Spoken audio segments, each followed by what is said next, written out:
Salut à tous, encore Kenfa. Je vais commencer cette vidéo avec une pensée qui est propre à moi. Lutter contre les conséquences, c'est justifier la cause. Je me répète. Lutter contre les conséquences, c'est justifier la cause. Au fait, nous allons regarder tous ensemble une petite vidéo de 2 minutes, à peine 2 minutes quelque chose. Et je vais revenir après pour vous dire ce que je pense ou encore pour mieux vous expliquer la pensée qui se cache derrière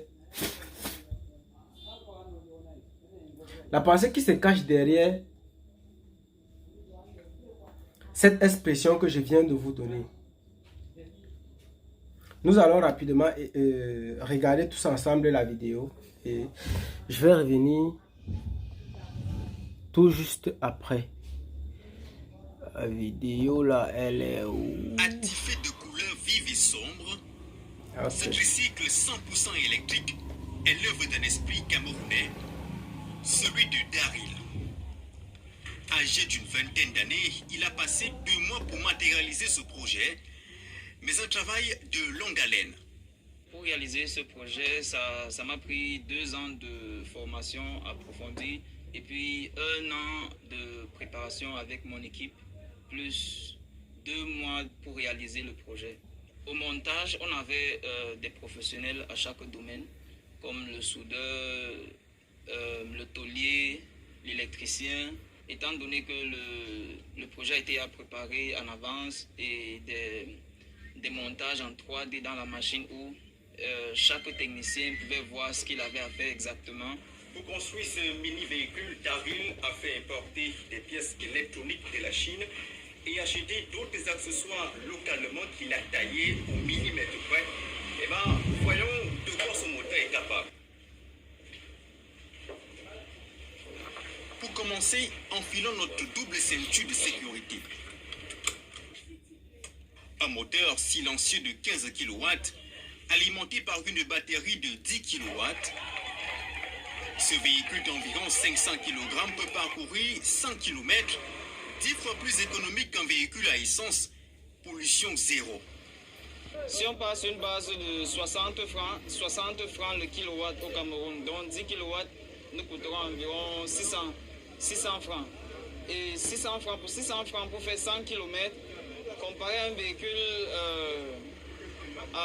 véhicule à essence où il a besoin d'environ 10 litres pour faire 100 km et le coût du litre nous revient à 700 francs. Donc un véhicule conventionnel aura besoin de 7000 presque pour faire les mêmes 100 km. Daryl annonce des spécimens encore plus innovants. Avec ce même principe, on peut construire sur un châssis différent des véhicules de livraison, des véhicules de transport commun, où le véhicule serait entièrement électrique et un toit solaire pour renforcer l'autonomie. Donc ce même véhicule qui a une autonomie de 100 km environ, avec un toit solaire, on va se retrouver à plus de 100 km. Afin de matérialiser ses ambitions, Daryl sollicite des subventions et partenariats. Pour l'instant, son équipe et lui fonctionnent sur fonds propres et des petits emprunts effectués dans les établissements bancaires de la métropole économique du Cameroun.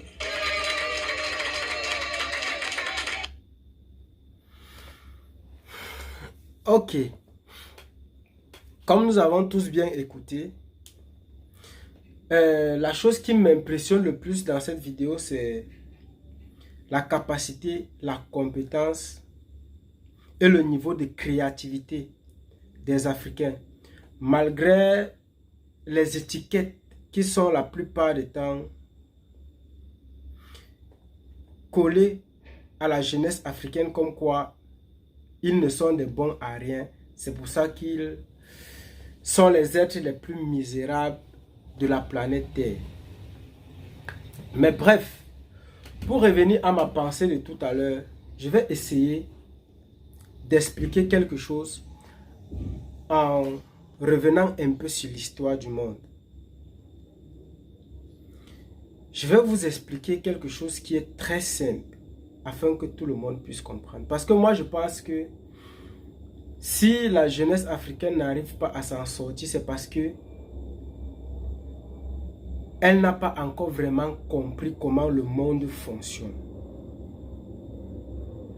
Et elle a ses principes qui sont positifs, mais qui vont totalement en contradiction avec la pensée de la plupart des États du monde. J'essaye d'expliquer pourquoi je dis ça. Vous savez, l'Arabie Saoudite est le premier pays producteur de pétrole au monde. C'est-à-dire la plupart des pays industrialisés achètent le pétrole en Arabie Saoudite. C'est vrai, ils produisent leur pétrole, mais la plupart du temps, ce n'est pas suffisant. Pour compléter, ils sont généralement obligés d'acheter le pétrole en Arabie Saoudite. Et l'Arabie Saoudite est un pays qui avait des sérieux problèmes avec l'Iran. Maintenant, les États-Unis d'Amérique proposent donc à l'Arabie Saoudite de protéger l'Arabie Saoudite sur le plan militaire contre l'Iran. Mais en échange, l'Arabie Saoudite doit accepter de vendre son pétrole en dollars. Ce qui veut dire tous les pays du monde qui auront besoin du pétrole de l'Arabie Saoudite sont obligés d'avoir des réserves en dollars pour pouvoir se procurer de ce pétrole. Et nous savons tous que tout ce que nous utilisons, nous consommons au monde, c'est l'énergie transformée. Je m'explique. Si j'ai un habit aujourd'hui sur moi, c'est parce qu'on a utilisé l'énergie pour transformer le coton et en faire un habit. Ainsi de suite pour tout ce qu'on peut utiliser comme appareil ou aliment. C'est-à-dire, l'énergie est quelque chose de capital dans l'économie du monde entier. Et si tous les pays du monde sont obligés d'avoir les réserves en dollars, ça donne l'influence ou le pouvoir que le dollar ou encore les États-Unis d'Amérique peuvent avoir dans tout le monde entier. C'est-à-dire, la puissance du dollar et des États-Unis d'Amérique repose sur la vente du pétrole le plus basé sur le pétrole de l'Arabie Saoudite. Et tout récemment, la Chine a pu réconcilier l'Arabie Saoudite et l'Iran. À partir de ce moment, l'Arabie Saoudite n'a plus aucune raison de se trouver obligée de vendre son pétrole en dollars. Et il y a peut-être environ 3 semaines, l'Arabie Saoudite déclarait vendre aujourd'hui son pétrole en yuan. Ce qui pour moi cause encore un autre problème. Je vais revenir sur ça, mais je reste d'abord sur l'explication de ma pensée de tout à l'heure. Et à partir de là, nous avons des différentes crises qui ne font que naître tous les jours entre les États-Unis d'Amérique et la Chine. Avec d'ailleurs même, les États-Unis d'Amérique sont en train de trouver un moyen comment faire pour éliminer l'existence de TikTok aux États-Unis d'Amérique, sans toutefois oublier d'abord que TikTok est un réseau qui appartient à la Chine. Et là, c'est le plus gros conflit du monde parce que même le conflit de l'Ukraine qui oppose l'OTAN et la Russie ne vaut rien par rapport à l'influence du dollar sur le monde entier. Et aujourd'hui, nous avons un Camerounais qui a conçu un véhicule qui est 100% électrique. Et d'après ces explications, vous vous rendez compte que c'est à 10 fois plus économique que l'utilisation du carburant. Ce qui fait qu'il est en train de toucher directement le système économique mondial qui fait de la plupart des hommes riches du monde ce qu'ils sont. C'est-à-dire, il est en train de toucher directement les intérêts d'un certain nombre de personnes les plus puissantes au monde, y compris les États-Unis d'Amérique. Et plus tard, il est encore lui-même en train de demander qu'on subventionne son projet. Je me demande bien qui ira subventionner un projet qui va à l'encontre de ses intérêts. Parce que je vais vous rassurer que tous les dirigeants africains sont des vassaux qui travaillent au service de l'intérêt de tous ces impérialistes qui a au bout de l'échelle les États-Unis d'Amérique. C'est-à-dire, si un projet comme celui-ci est refusé par les États-Unis d'Amérique, croyez-moi, aucun chef d'État dans les pays africains ne peut subventionner un projet comme celui-là. Moi, je vais vous prendre un exemple trop simple. Il y avait un Ivoirien qui a fait des innovations, des inventions sur le plan de l'informatique. Lorsqu'il cherchait des brevets, pour lui, il avait les moyens d'inventer, de créer tout ce qu'il voulait. Tout ce qu'il recherchait pendant qu'il luttait pour avoir les brevets, pour pouvoir commercialiser sur le plan mondial ses inventions, il est subitement tombé malade d'une maladie mystérieuse qui a fini par l'emporter. Tout récemment, nous avions au Zimbabwe un Africain toujours qui a inventé une voiture. Ce n'était pas sa seule invention parce qu'il y avait aussi un hélicoptère et une télé, mais il a inventé une voiture électronique qu'on charge une seule fois. C'est-à-dire ce véhicule s'auto-charge pendant qu'on l'utilise. C'est-à-dire même sur le plan de l'énergie électrique, il les met en stand-by. Pour finir, il est parti aux États-Unis d'Amérique. Il est aussi tombé mystérieusement malade. Aujourd'hui, je ne peux pas vous dire avec certitude parce que je ne connais pas s'il est toujours malade ou s'il est déjà guéri ou même si.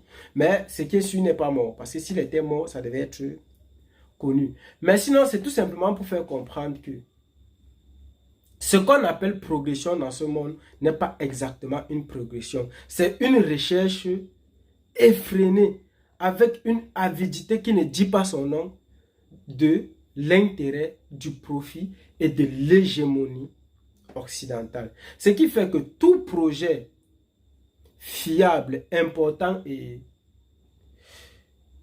progressiste pour l'Afrique ne sera jamais la bienvenue. Beaucoup me demanderont qu'est-ce qu'il faut donc faire. C'est là où je reviens à ma pensée de tout à l'heure. Lutter contre une conséquence, c'est justifier la cause. C'est-à-dire, la cause de tout ceci, c'est l'hégémonie occidentale.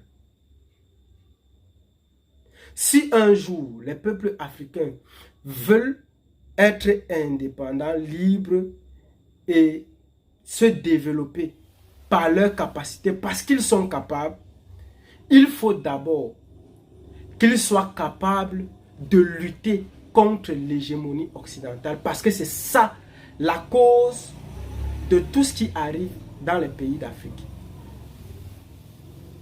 Tant que nous allons fuir le véritable problème, la cause qui est l'hégémonie occidentale, tant que nous allons fermer les yeux en se disant il n'y a plus rien à faire, nous ne sommes pas capables, nous allons toujours subir les conséquences de l'avidité de l'Occident. Et nous n'allons jamais pouvoir rien faire d'important. Si aujourd'hui la Chine a pu s'imposer sur le plan international, c'est pas parce qu'ils sont meilleurs que l'Afrique. C'est tout simplement parce qu'ils ont su se doter des moyens qui leur permettent de se protéger de tout ce qu'ils font, c'est-à-dire le plan militaire, le plan stratégique de l'armée, avec les bombes atomiques et tout ce qui va avec. Les peuples africains doivent être capables de lutter contre ces dirigeants vassaux qui les oppriment et qui les empêchent de se libérer de l'impérialisme occidental afin de pouvoir s'armer, se préparer et être dignes et intègres dans la capacité de pouvoir protéger leurs acquis contre les pays impérialistes. Et tant que nous serons incapables en Afrique de mener un tel combat, c'est-à-dire lutter tous pour la souveraineté, l'intégrité et la protection des acquis des peuples africains, nous serons toujours des victimes qui ne seront jamais dignes de rien. Pas parce qu'ils sont incapables, mais parce que les autres ont les moyens de les empêcher pour être... Je vais vous expliquer quelque chose. L'Afrique aujourd'hui n'est pas un continent pour les Américains. C'est un marché. C'est-à-dire tout ce que les Américains voient de l'Afrique, c'est un marché où ils vont tirer leur profit. C'est-à-dire lorsqu'ils fabriquent leur iPhone, comme aujourd'hui nous sommes les premiers consommateurs, peut-être même nous le consommons plus que les Américains eux-mêmes, quand ils vont fabriquer leurs véhicules et même leurs armes, ils veulent le marché de l'Afrique pour pouvoir vendre tout ça. C'est-à-dire, ils n'accepteront jamais que vous soyez capable de fabriquer ce que eux-mêmes ils peuvent fabriquer pour venir vous vendre. À l'instant où vous allez essayer de vouloir le faire, ils vont soit vous tuer, soit vous déstabiliser, soit vous empêcher d'atteindre vos objectifs. Ils inventent des guerres avec des terrorismes farfelus pour pouvoir vendre leurs armes. Ils vous rendent dépendants du monde de la communication pour pouvoir vendre leurs instruments de communication, ordinateurs, téléphones et consorts. Nous devons mener le vrai combat. Et tout le reste viendra seul. Tu n'auras plus besoin d'avoir une invention et de venir faire une publicité comme celle-ci ou encore... Non.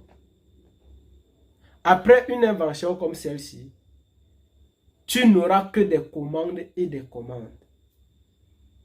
Ce ne sont que les avances des commandes que tu auras qui vont te permettre de réaliser autant que tu voudras. C'est de ça qu'il s'agit. Tu n'auras plus besoin de rester là, attendre que ça soit... Non. Des entreprises vont te passer des commandes et vont te donner des avances. Ces avances seront largement suffisantes pour te permettre de réaliser tout ce que tu voudras. Il faut que nous soyons un peu plus réalistes. Et l'un de nos problèmes, c'est l'ignorance. Absence de connaissance de notre histoire. Absence de connaissance même du présent. C'est-à-dire comprendre même ce qui se passe dans le présent. Nous sommes incapables. C'est cette incapacité qui fait que nous n'arrivons pas à comprendre ce qui s'est passé. Nous sommes inconscients de ce qui s'est passé. Donc nous ne pouvons pas comprendre ce qui se passe. Et nous n'avons aucune imagination pour pouvoir prévoir ce qu'il faut à l'avenir. Nous devons lutter pour pouvoir avoir la connaissance de notre passé, afin de pouvoir comprendre ce qui se passe et prévoir l'avenir. L'ignorance est le poison des peuples africains. Parce que si nous étions conscients d'un certain nombre de choses, nous devions savoir que le vrai ennemi des Africains, ce n'est ni les Africains eux-mêmes. Ce n'est ni l'absence de la connaissance. Ce n'est ni l'incapacité physique ou intellectuelle. Mais c'est plutôt l'oppression de l'Occident. Le jour où nous allons sortir de cette oppression, nous allons arriver au sommet de toute la hiérarchie mondiale. Aujourd'hui, la Russie est en train de lutter contre cette hégémonie occidentale. Les peuples africains n'arrivent pas à concevoir le fait que c'est un vent positif qui souffle à leur avantage. Moi, je vais m'adresser aux dirigeants africains. Ayez pitié de la génération à venir. Vous êtes pour la plupart déjà âgés. Vous n'avez plus rien à perdre. Saisissez cette opportunité afin de faire basculer l'avantage au bien-être des générations à venir, c'est-à-dire permettre à la Russie de gagner cette guerre, parce que la position de l'Afrique pèse lourd sur ce conflit qui oppose l'OTAN, c'est-à-dire l'Angleterre, la France, l'Allemagne, le Canada, les États-Unis à la Russie. Et permettre à l'Afrique de lutter contre le franc CFA. contre les 11 accords coloniaux qui ont été signés secrètement afin d'avoir une souveraineté et de pouvoir décider nous-mêmes de notre sort et de notre avenir. Nous devons cesser de subir les conséquences de l'avidité des Occidentaux. Ils sont insatiables et sont prêts à tout pour préserver ce qui est pour eux un acquis. Au lieu d'attendre pacifiquement le changement, nous devons le provoquer afin de pouvoir le maîtriser. Je vais profiter de cette pensée pour revenir sur le fait, par exemple, que l'Arabie Saoudite vende aujourd'hui son pétrole, décide de vendre à l'avenir son pétrole en yuan. Parce que ça va tout simplement changer le roi. Au lieu qu'il ne doit plus exister de royauté. Les Africains doivent se battre et intervenir dans ce changement de climat afin de préserver leurs intérêts. Sinon, la Chine reviendra faire la même chose que les États-Unis d'Amérique sont en train de faire aujourd'hui. C'est-à-dire, au lieu que le Canada, au lieu que l'Arabie Saoudite aujourd'hui décide de vendre son pétrole en yuan, l'Afrique doit s'imposer et proposer, par exemple, qu'il y ait une monnaie indépendante ou encore une richesse indépendante, comme par exemple l'or, qui permet des échanges internationaux. C'est-à-dire un moyen qui n'appartient à aucun État. Ça va être à l'avantage de tous. C'était ma pensée. C'est ce que je voulais partager aujourd'hui avec vous. Merci beaucoup et à très bientôt.